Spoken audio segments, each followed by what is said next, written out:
Hello student, today we will study about locomotion and movement. My name is Arya Nema and welcome to Sikram Institute. So locomotion and movement के अंदर first of all we should know about what is locomotion and what is movement. Before that हमें ये पता होना चाहिए कि locomotion and movement में हम पढ़ने क्या वाले हैं. जैसे हम किसी भी जर्नी पे जाते हैं तो we have to know कि हम किस किस लोकेशन पे रुकने वाले हैं और कहाँ कहाँ जाने वाले हैं. ठीक है, तो यहाँ पर भी हम पहले ये देखेंगे कि इस टॉपिक का माइंड मैप क्या है, इस टॉपिक के अंदर हम क्या क्या पढ़ने वाले हैं. So first topic is difference between locomotion and movement. Locomotion और मूवमेंट के बीच में क्या डिफरेंस है पहले हमें वो पता होना चाहिए किसी चैप्टर के अंदर, तब तो हम उसको डिटेल में पढ़ पाएंगे. तो लोकोमोशन एंड मूवमेंट के बीच में बेसिक डिफरेंस क्या होता है वो पढ़ेंगे. देन हम पढ़ेंगे टाइप्स ऑफ मूवमेंट, कितने टाइप के मूवमेंट्स होते हैं हमारी बॉडी के अंदर, लिविंग ऑर्गेनिज्म के अंदर कितने टाइप के मूवमेंट होते हैं ये हम डिटेल में पढ़ेंगे. फिर आता है टाइप्स ऑफ मसल्स, कितने टाइप की मसल्स हमारी बॉडी में या किसी भी लिविंग ऑर्गेन्स के अंदर प्रेजेंट होती हैं ये हम पढ़ेंगे. देन आता है स्ट्रक्चर ऑफ प्रोटीन, कितने प्रोटीन के कितने टाइप के स्ट्रक्चर्स हैं, क्या क्या स्ट्रक्चर हैं वो हम पढ़ेंगे. देन आता है स्लाइडिंग फिलामेंट थ्योरी. तो sliding filament theory Julian Huxley ने जो दी थी, कैसे जो बॉन्डिंग है मसल्स के बीच में वो प्रेजेंट होती है, उन सब के बारे में हम थोड़ा सा डिटेल में पढ़ेंगे. ठीक है, फिर आता है स्केलेटल एंड इट्स डिसऑर्डर. हमें ये भी तो पता होना चाहिए, हम लोकोमोशन एंड मूवमेंट पढ़ रहे हैं तो हमें ये भी तो पता होना चाहिए कि हमारी बॉडी के अंदर कितनी बोन्स हैं, कैसा मूवमेंट होता है, स्केलेटन सिस्टम हमारा कैसा है, फिंगर्स के अंदर बोन कौन सी है, ये रेडियस कौन सी है, अल्ला कौन सी है, इन बोन्स के नाम पता होने चाहिए. कल को हम डॉक्टर बनते हैं और अगर कोई पेशेंट आता है एक्सरे करवाता है तो हमें पता तो होना चाहिए कि कौन सी बोन है, कैसी डायग्राम है, क्या पिक्चर है. तो वो सारा हम डिटेल में पढ़ेंगे. देन पेशेंट का ट्रीटमेंट, पेशेंट का ट्रीटमेंट कैसे होगा उसके डिसऑर्डर के अकॉर्डिंग होगा कि उसको क्या प्रॉब्लम है, उसका बोन जो है वो फ्रैक्चर है या फिर उसके बोन में कोई प्रॉब्लम है, इन्फ्लेमेशन है या फिर गाउट है या फिर कोई डेफिशिएंसी है. तो ये सारे डिसऑर्डर्स हम इसके अंदर पढ़ेंगे. तो ये हो गया हमारा माइंड मैप जिसके अंदर मैंने बताया कि हम सबसे पहले लोकोमोशन एंड मूवमेंट का डिफरेंस पढ़ेंगे, कितनी टाइप्स की मसल्स होती हैं, कितने टाइप्स का मूवमेंट होता है, स्लाइडिंग फिलामेंट थ्योरी क्या होती है, स्केलेटन और उसके डिसऑर्डर्स क्या होते हैं, ये सारी चीज़ें हम डिटेल में पढ़ेंगे. ठीक है, उसके बाद अगला टॉपिक आता है. पहले हम फर्स्ट टॉपिक से शुरू करेंगे. यहाँ पे आपको दो पिक्चर्स दिखाई दे रही हैं. इन पिक्चर्स से हमें समझना है that what is the difference between locomotion and movement. भाई कोई तो डिफरेंस होगा ना लोकोमोशन एंड मूवमेंट में, तभी तो यहाँ पे दो वर्ड यूज़ किए गए हैं. अगर कोई डिफरेंस नहीं होता तो यहाँ पे दो वर्ड्स को यूज़ करने की ज़रूरत क्या थी कि लोकोमोशन एंड मूवमेंट सिर्फ लोकोमोशन लिख सकते थे. तो हमें पहले पता होना चाहिए कि what is difference between locomotion and movement.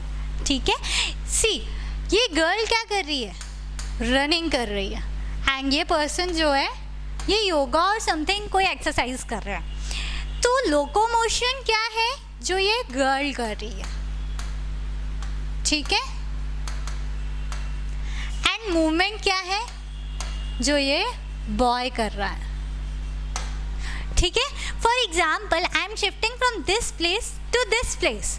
What it is locomotion.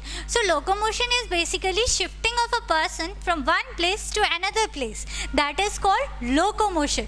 जब आपकी पूरी बॉडी एक जगह से दूसरी जगह शिफ्ट हो जाए, then it is called locomotion. And what is movement? Movement is just the hand of movement, right? Movement of hand. जो hand है वो move कर रहे हैं, but I am not shifting from one place to another. Only the movement of hand is occurring. ये क्या कहलाता है, मूवमेंट. जब पूरी बॉडी शिफ्ट ना हो, सिर्फ बॉडी के कुछ पार्ट्स शिफ्ट हो या मूव हो, then it is called movement. ये समझ में आया आप लोगों को what is difference between locomotion and movement. अब can all movement be locomotion? क्या सारे मूवमेंट लोकोमोशन हो सकते हैं? नहीं. मैंने हाथ को मूव किया, क्या मैंने लोकोमोशन किया? नहीं, मैंने सिर्फ हाथ को मूव किया, तो ये कहलाता है मूवमेंट. लेकिन locomotion, can all locomotion be movement? Can all movement be locomotion और can all locomotion be movement? तो सारे मूवमेंट जो है वो लोकोमोशन नहीं हो सकते, पर जो सारे लोकोमोशन हैं वो मूवमेंट होंगे, क्योंकि जब आप लोकोमोट कर रहे हो तो कहीं ना कहीं आपके बॉडी पार्ट्स मूव कर रहे हैं। तो मैंने क्या बोला, ऑल लोकोमोशन आर मूवमेंट। ये बात याद रखिएगा कि सारे लोकोमोशन क्या होते हैं, मूवमेंट होते हैं, ठीक है। अब उसके बाद हमारे लिए ये चीज़ तो टॉपिक क्लियर हो गया कि लोकोमोशन क्या होता है और मूवमेंट क्या होता है। लोकोमोशन मतलब shifting of person from one place to another, and movement is just movement of hands और movement of any part of body without moving the whole body. पूरी बॉडी को मूव करने के अलावा अगर हम किसी बॉडी पार्ट को मूव करते हैं तो वो मूवमेंट कहलाता है। अगला टॉपिक आता है टाइप्स ऑफ मूवमेंट। कितने टाइप के मूवमेंट हमारी बॉडी के अंदर होते हैं? तो बेसिकली हमारी बॉडी के अंदर 3 टाइप के मूवमेंट्स होते हैं। क्या क्या होते हैं हमारी बॉडी के अंदर मूवमेंट्स, ये अपन पढ़ेंगे। पहला है अमीबॉइड मूवमेंट, दूसरा है सीलियरी मूवमेंट और तीसरा है मस्कुलर मूवमेंट। तो अमीबॉइड मूवमेंट क्या होता है? जब अमीबा का मूवमेंट हो, ठीक है। सो अमीबा का मूवमेंट किसकी हेल्प से होता है? सूडोपोडिया की हेल्प से होता है। अब सूडोपोडिया क्या होते हैं भाई? सूडो मतलब क्या होता है? देखो, बायोलॉजी और साइंस पढ़ना है तो टर्म्स का मीनिंग क्लियर होना चाहिए। तो सूडो मतलब होता है फॉल्स एंड पोडिया मतलब होता है फीट। तो जब फॉल्स फीट होते हैं उनको बोलते हैं सूडोपोडिया, और ये किन में प्रेजेंट होते हैं? अमीबा में। अब अमीबा की आपको स्टोरी तो पता है कि नहीं पता है कि अमीबा के अंदर क्या होता है कि ये एक टाइप का ना राक्षस था, एक विलन था अमीबा, जो क्या करता था, अपने शेप को चेंज करता रहता था। कभी कैसा दिखाई देता था, कभी कैसा दिखाई देता था। तो उस वर्ड से ही इसका नाम भी क्या पड़ गया है? अमीबा पड़ गया है। समझ में आई बात? अमीबा भी क्या करता है, अपने सूडोपोडिया को चेंज करता रहता है according to the direction of food particle. जैसे कि मान लो यहाँ पे फूड पार्टिकल प्रेजेंट है, ये फूड पार्टिकल यहाँ प्रेजेंट है, तो अमीबा क्या करेगा, अपने सूडोपोडिया को कुछ इस तरीके से मूव कर लेगा ताकि वो फूड पार्टिकल उसकी बॉडी के अप्रोच में आ जाए। फिर अगर फूड पार्टिकल यहाँ है तो ये अपने सूडोपोडिया को इस तरीके से यहाँ पर एलोंगेट कर लेगा। समझ में आ रही है बात? तो ये क्या कहलाता है? सूडोपोडिया का मूवमेंट, जिससे वो फूड पार्टिकल को ग्रास्प कर पाता है, ठीक है। अब ये अमीबॉइड मूवमेंट किस किस के अंदर प्रेजेंट होता है? Macrophage, WBC and amoeba. मतलब ये चलने के लिए क्या करते हैं, अपने मूवमेंट को अमीबा लाइक मूवमेंट ही शो करते हैं। WBC आप लोगों को पता होगा, वाइट ब्लड सेल्स होते हैं जो हमारी बॉडी के अंदर फाइट करते हैं। जब भी कोई बाहर से क्या आता है, कोई भी फॉरेन पार्टिकल आता है इन्फेक्शन कॉज करने के लिए, तो WBC उसके अगेंस्ट फाइट करते हैं। समझ में आया? तो ये क्या हो गए, WBC, मैक्रोफेज और अमीबा, ये क्या हो गए, अमीबॉइड मूवमेंट शो करने वाले हो गए। फिर आता है मस्कुलर मूवमेंट। मस्कुलर मूवमेंट मतलब होता है मूवमेंट ऑफ मसल्स। जैसे कि आपको इसका एग्जांपल दे सकते हैं जॉज और मसल्स का। जैसे कि मैं आपसे बात कर रही हूँ या आपको लेक्चर डिलीवर कर रही हूँ, तो क्या हो रहा है, मेरे जो जॉज हैं उनका मूवमेंट हो रहा है, and this is called muscular movement. जब मसल्स का मूवमेंट होता है उसको हम मस्कुलर मूवमेंट बोलते हैं, ठीक है। थर्ड आता है सीलियरी मूवमेंट, आपका फेवरेट पैरामीशियम। तो पैरामीशियम को अगर आप देखोगे वो कुछ ऐसा दिखाई देता है, और इसके अंदर ये क्या होते हैं, बहुत सारे सीलिया प्रेजेंट होते हैं, तो इसी को सीलियरी मूवमेंट बोलते हैं। और सीलिया कहाँ प्रेजेंट होता है, सोचो जरा, हमारी बॉडी में भी सीलिया प्रेजेंट होते हैं। कहाँ प्रेजेंट होते हैं? नोज और हेयर्स के अंदर। नोज और हेयर्स के अंदर जो डस्ट आ रही है, जो फॉरेन पार्टिकल्स आ रहे हैं, उनको ट्रैप करने के लिए नेचर ने हमें क्या प्रोवाइड किया है, सीलिया प्रोवाइड किया है, ताकि हम वो जो फॉरेन पार्टिकल्स हैं उनको अंदर ना ले ले। समझ में आ रही है बात? तो ये जो है ये सीलिया का फंक्शन हो गया। तो सीलियरी मूवमेंट कौन कौन शो करते हैं? Bronchioles, fallopian tube and paramecium. Paramecium के अंदर सीलिया प्रेजेंट होते हैं। Fallopian tube female reproductive organ, हमारी बॉडी का गर्ल्स में फीमेल रिप्रोडक्टिव पार्ट जो होता है उसमें फैलोपियन ट्यूब्स प्रेजेंट होते हैं। एंड उन फैलोपियन ट्यूब्स के अंदर एग की एंट्री को गाइड करने के लिए, आपने फैलोपियन ट्यूब्स देखे हैं ना, ये है फीमेल रिप्रोडक्टिव पार्ट। यहाँ पे जो फैलोपियन ट्यूब्स में सीलिया होते हैं, ये क्या करते हैं, एग को गाइड करते हैं कि आप यहाँ से रिलीज होगे तो आपको कहाँ जाना है, समझ आ रहा है। तो ये सीलिया का फंक्शन होता है। तो हमने 3 टाइप के मूवमेंट पढ़ लिए। पहला कौन सा पढ़ा, अमीबॉइड मूवमेंट। दूसरा कौन सा पढ़ा, मस्कुलर मूवमेंट। तीसरा कौन सा पढ़ा, सीलियरी मूवमेंट। ठीक है, अब ये सारे मूवमेंट्स पढ़ने के बाद हम अपने अगले टॉपिक पे चलते हैं। यहाँ तक होपफुली आप लोगों को समझ आएगा। हमने अभी तक 2 टॉपिक कवर किए हैं। पहला टॉपिक क्या था, difference between locomotion and movement, that what is locomotion और व्हाट इज मूवमेंट। और सारे लोकोमोशन जो होते हैं वो मूवमेंट होते हैं, बट सारे मूवमेंट जो होते हैं वो लोकोमोशन नहीं होते। समझ में आया। फिर आता है टाइप्स ऑफ मूवमेंट के बाद हम अगली हेडिंग पर चलते हैं, अगले टॉपिक पर चलते हैं, that is types of muscles. ठीक है, ये जूम आउट कैसे होगा,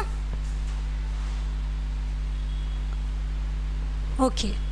सो टाइप्स ऑफ मसल के अंदर बेसिकली 3 टाइप की मसल्स होती हैं, skeletal, smooth and cardiac. So skeletal, smooth और कार्डियक के अंदर हम क्या पढ़ेंगे, जो स्केलेटल मसल होती है वो क्या होती है, कोई मुझे बताएगा स्केलेटल मसल क्या होती है, जो हमारी बॉडी पार्ट्स में प्रेजेंट है, हैंड्स में प्रेजेंट है, लेग में प्रेजेंट है, they are called skeletal muscles, जो कि वॉलेंट्री एक्शन करती हैं। वॉलेंट्री एक्शन मतलब क्या होता है, कोई मुझे बताएगा।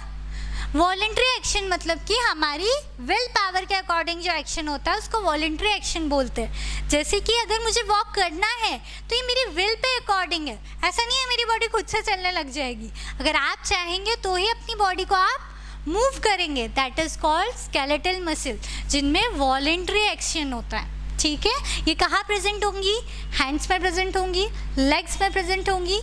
ठीक है, और एंटीरियर 1/3 हमारा जो हम खाना खाते हैं तो हम डिसाइड करते हैं कि उसे कब एंगल्फ करना है, बट वंस इट गेट एंगल्फ्ड फिर हम उसे नहीं रोक सकते हैं। फिर वो पेरिस्टाल्टिस मूवमेंट से स्टोमक में जाएगा, स्टोमक में जो भी प्रोसेसिंग होनी है वो होगी, उस चीज़ों को हम नहीं रोक सकते हैं। तो वो क्या कहलाता है, इनवॉलेंट्री एक्शन, जो कि हम कंट्रोल नहीं कर सकते हैं। तो वो स्मूथ मसल के अंदर प्रेजेंट होता है। फिर होती है कार्डियक मसल। कार्डियक मसल कहाँ प्रेजेंट होती है, हार्ट के अंदर प्रेजेंट होती है, इसलिए उनको कार्डियक बोला गया है। कार्डियक वर्ड जहाँ भी आए समझ जाना हार्ट से रिलेटेड है। ठीक है, तो skeletal, smooth and cardiac muscles. Skeletal muscle voluntary in action होती हैं और कैसी होती हैं, स्ट्राइटेड होती हैं। स्ट्राइटेड का क्या मतलब होता है कि जैसे ये एक मसल है, इसमें ऐसे स्ट्राइशन प्रेजेंट है, बैंड्स प्रेजेंट होते हैं, alternate dark and right bands. इनके बारे में हम डिटेल में पढ़ेंगे जब स्ट्रक्चर ऑफ मसल पढ़ेंगे, तो उसमें सार्कोमियर पढ़ेंगे, that is the structural unit of muscle. Sarcomere क्या है, मसल्स की स्ट्रक्चरल यूनिट है जो क्या बनाती है, मसल्स को बनाती है। समझ में आया। तो सार्कोमियर के अंदर हम अल्टरनेट डार्क और लाइट बैंड पढ़ेंगे, जेड बैंड पढ़ेंगे, आइसोट्रोपिक बैंड, एनआइसोट्रोपिक बैंड। तो वो सारी चीज़ें हम डिटेल में आगे जाके पढ़ेंगे। अभी आप इतना समझो, उन्हीं स्ट्राइएशंस को क्या बोलते हैं, स्ट्राइटेड मसल्स। ठीक है, स्मूथ मसल में ये स्ट्राइएशन नहीं होते हैं, इसलिए इन्हें हम क्या बोलते हैं, अनस्ट्राइटेड मसल्स बोलते हैं। और जो स्मूथ मसल होती है ना, वो ऐसे स्पिंडल शेप की होती हैं, इनमें ऐसा न्यूक्लियस प्रेजेंट होता है और ये स्पिंडल शेप की प्रेजेंट होती है। समझ में आया। फिर आता है कार्डियक मसल। कार्डियक मसल जो होती हैं वो ब्रांच होती हैं,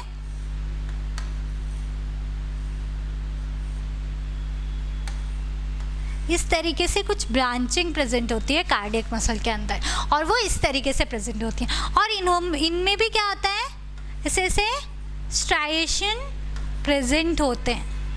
समझ में आई कि नहीं बात? तो स्ट्राइटेड मसल क्या होती है? जिनमें स्ट्राइएशन प्रेजेंट होते हैं, ठीक है। तो हमने 3 टाइप की मसल पढ़ी, स्केलेटल, स्मूथ और कार्डियक। स्केलेटल कहाँ प्रेजेंट थी? हैंड्स में, लेग्स में, जहाँ पे भी वॉलेंट्री एक्शन हो रहा है। वॉलेंट्री मतलब जो हमारी विल पावर के अकॉर्डिंग हो रहा है, और स्मूथ मसल मतलब जहाँ पे इनवॉलेंट्री एक्शन हो रहा है, जहाँ पे हमारी विल पावर नहीं काम कर सकती है। जैसे मैंने बोला कि एंटीरियर 1/3 तक स्केलेटल मसल प्रेजेंट होती है, एंटीरियर 1/3 पार्ट में स्केलेटल मसल प्रेजेंट होती हैं। स्केलेटल मसल क्यों प्रेजेंट होती है? क्योंकि वहाँ तक ईसोफेगस में खाना हमको एंगल्फ करना है कि नहीं वो हम डिसाइड करते हैं, लेकिन वंस इट गेट एंगल्फ्ड तो हम डिसाइड नहीं करते हैं कि वो स्टमक तक पहुँचे कि नहीं पहुँचे। ऐसा नहीं है कि बीच में आप पेरिस्टालसिस मूवमेंट को रोक सको, ठीक है। तो स्टमक में पहुंचने के बाद उसका डाइजेशन हो रहा है, एक्सक्रीशन हो रहा है, रिमूवल हो रहा है, एब्जॉर्प्शन हो रहा है, वो सारी चीज़ें हमारी विल के कंट्रोल में नहीं होती हैं। ऐसा तो नहीं कि भाई मैं पानी पी रही हूँ या मैं घूमने जा रही हूँ तो अभी एब्जॉर्प्शन मत करना स्टमक, ठीक है, तो वो आपकी नहीं सुनेगा। तो ये कहलाते हैं इनवॉलेंट्री एक्शन, जिनमें आपकी विल पावर नहीं होती है। थर्ड है कार्डियक मसल। कार्डियक मसल भी इनवॉलेंट्री होती हैं। हार्ट जो है वो हमारा कंटिन्यूसली बीट करता रहता है। अगर हार्ट बीट नहीं करेगा तो हमारी डेथ हो जाएगी तुरंत, ठीक है। तो हार्ट हमारे कंट्रोल में नहीं रह सकता कि जब हम सोचेंगे तब हार्ट बीट करेगा, वो अपने अकॉर्डिंग ही बीट करता है, ठीक है। सो ये कहलाता है इनवॉलेंट्री एक्शन। अब मैंने ये स्ट्रक्चर इनका बता दिया। स्केलेटल मसल का स्ट्रक्चर सिलेंड्रिकल होता है, जबकि स्मूथ मसल का स्ट्रक्चर स्पिंडल शेप का होता है। वहीं अगर हम कार्डियक मसल की बात करेंगे तो ये ब्रांच्ड होती हैं और इनमें स्ट्राइएशन प्रेजेंट होते हैं, ठीक है। Alternate dark and light bands present होते हैं। अब ये ब्रांच होती हैं और कहाँ प्रेजेंट होती हैं? हार्ट में प्रेजेंट होती हैं। उसके बाद आपसे एक और चीज़ पूछी जाती है, ऑटोरिदमिसिटी। क्या होती है ऑटोरिदमिसिटी? ऑटोरिदमिसिटी मतलब खुद से एक रिदमिक कॉन्ट्रैक्शन और रिलैक्सेशन होता है हार्ट में। वो हार्ट क्या करता है? एक बार कॉन्ट्रैक्ट करेगा फिर रिलैक्स करेगा, कॉन्ट्रैक्ट करेगा फिर रिलैक्स करेगा। तो ये जो अल्टरनेट इसका रिदमिसिटी हो रहा है ये कहलाता है ऑटो रिदमिसिटी। ऑटो मतलब खुद से, रिदमिसिटी मतलब एक रिदम में, समझ आ रहा है? तो उसका फिक्स इंटरवल ऑफ टाइम होता है हार्ट का बीट करने का। ऐसा नहीं है कि 1 घंटे हार्ट जो है वो कॉन्ट्रैक्ट हो रहा है और आधे घंटे रिलैक्स हो रहा है। उसका फिक्स टाइमिंग है कि कब कॉन्ट्रैक्ट होना है कब रिलैक्स होना है, एंड इट कंटिन्यूसली बीट्स। सो ये कहलाती हैं कार्डियक मसल्स। तो आपको समझ आ गया स्मूथ मसल्स कहाँ प्रेजेंट होंगी? स्टमक में, इंटेस्टाइन में, क्योंकि इंटेस्टाइन स्टमक के फंक्शंस हमारे कंट्रोल में नहीं है, तो वहाँ पे जो मसल्स प्रेजेंट होंगी वो कहलाएंगी स्मूथ मसल्स, ठीक है। उसके बाद आपको स्ट्रक्चर ऑफ मसल्स का भी मैं थोड़ा सा इंट्रो दे देती हूँ। वैसे स्ट्रक्चर ऑफ मसल एक डीप टॉपिक है खुद में ही, तो उसको हम एक अलग से पीपीटी में कन्वर्ट करके और अलग से पढ़ेंगे, लेकिन अभी के लिए मैं आपको एक रफ ओवरव्यू दे देती हूँ कि मसल्स कैसे दिखाई देती हैं। सबसे पहले इसमें पूछा जाता है कि स्ट्रक्चरल एंड फंक्शनल यूनिट क्या होती है मसल्स की। तो मसल्स की स्ट्रक्चरल और फंक्शनल यूनिट क्या होती है? देखो,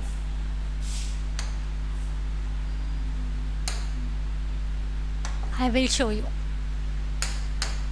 स्ट्रक्चरल और फंक्शनल यूनिट मसल्स की क्या होती है? तो मसल्स की जो स्ट्रक्चरल और फंक्शनल यूनिट होती है उसको हम क्या बोलते हैं?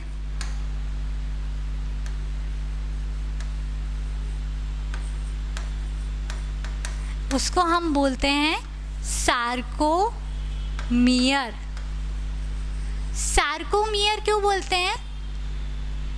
मसल से रिलेटेड कोई भी वर्ड आएगा उसमें सार्को आएगा, समझ आ रहा है? जैसे सार्कोमियर, सार्कोप्लाज्मा, ठीक है। तो सार्कोमियर मतलब स्ट्रक्चरल एंड फंक्शनल यूनिट कोई भी आपसे पूछे मसल की तो वो सार्कोमियर होती है। अब वो कैसी दिखाई देती है? एक रफ डायग्राम समझ रहे हैं, इसको हम डिटेल में पढ़ेंगे। कौन कौन से इसमें प्रोटीन इन्वॉल्व होते हैं, कैसे ये बनती है, actin, myosin protein, isotropic band, anisotropic band, Z line, ये सारी चीज़ें हम डिटेल में पढ़ेंगे, ठीक है। अभी मैं आपको एक ओवरव्यू दे रही हूँ, दैट इज सार्कोमियर कैसा दिखाई देता है। तो सार्कोमियर के अंदर क्या होता है? ये एक जेड लाइन होती है, इसको क्या बोलते हैं? जेड लाइन या जीमेंस लाइन, और इसके ऊपर एक्टिन और मायोसिन इस तरीके से अटैच्ड होते हैं, ये सार्कोमियर है, इसकी ये दोनों जेड लाइन है, एक ही जेड लाइन ये है, एक जेड लाइन ये है। समझ आया कि नहीं आया? तो ये जो जेड लाइन है इनको हम क्या बोलते हैं? सार्कोमियर। एक मिनट रुकना। इसके बाद ये वाले जो फिलामेंट होते हैं इनको हम क्या बोलते हैं?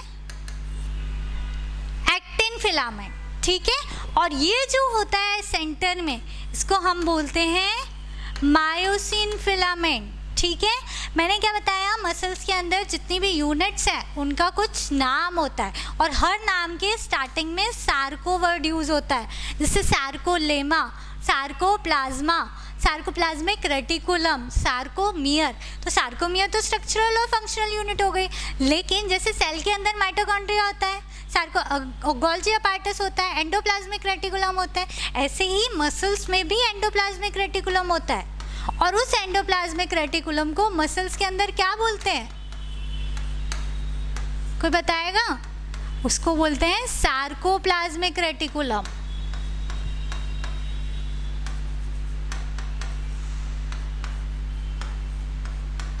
ठीक है,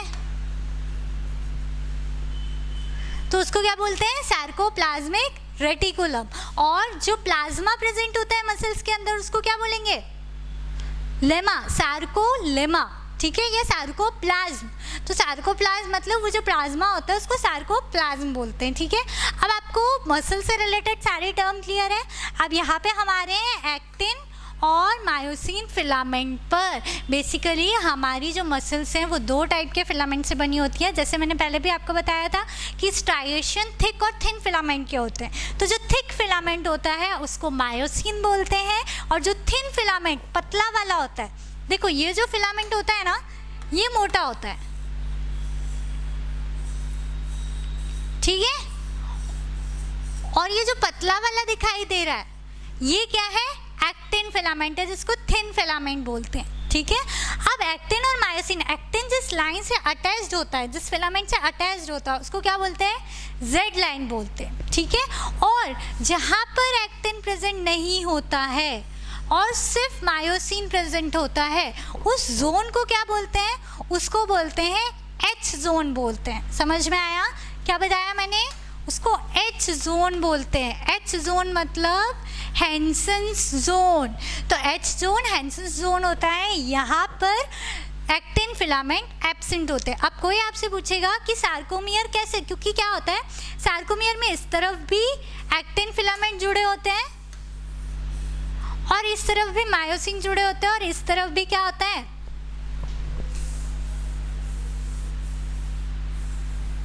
देखो इस तरफ भी एक्टिन फिलामेंट जुड़े होते हैं इस तरीके से और बीच में मायोसिन फिलामेंट जुड़े होते हैं और ये फिर यहाँ पे जेड लाइन से एक्टिन फिलामेंट जुड़े होते हैं। समझ में आएगी नहीं बात? तो ये इस तरीके से चलती जाती है पूरी लंबी मसल, ठीक है। तो एक सार्कोमियर क्या होता है?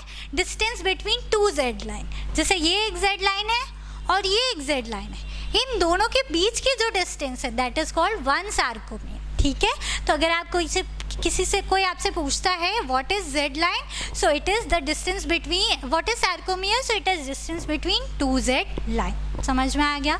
तो ये हमने सार्कोमियर के बारे में पढ़ लिया कि एक्टिन फिलामेंट क्या होते हैं, मायोसिन फिलामेंट क्या होते हैं, फिर आइसोट्रोपिक बैंड और एनाइसोट्रोपिक बैंड क्या होते हैं। आइसोट्रोपिक बैंड जहाँ पे सिर्फ एक्टिन फिलामेंट प्रेजेंट होता है, थिन फिलामेंट, और एनाइसोट्रोपिक बैंड जहाँ पर दोनों फिलामेंट प्रेजेंट होते हैं, जैसे ये वाली जगह, यहाँ पे एक्टिन फिलामेंट भी प्रेजेंट है और मायोसिन फिलामेंट भी प्रेजेंट है। तो उसको क्या बोलते हैं हम? उसको बोलते हैं हम क्या बोलते हैं? Anisotropic band. और ये जो थिन फिलामेंट जहाँ पे सिर्फ प्रेजेंट है उसको क्या बोलते हैं? आइसोट्रोपिक बैंड बोलते हैं। ये चीज़ क्लियर है आप लोगों को?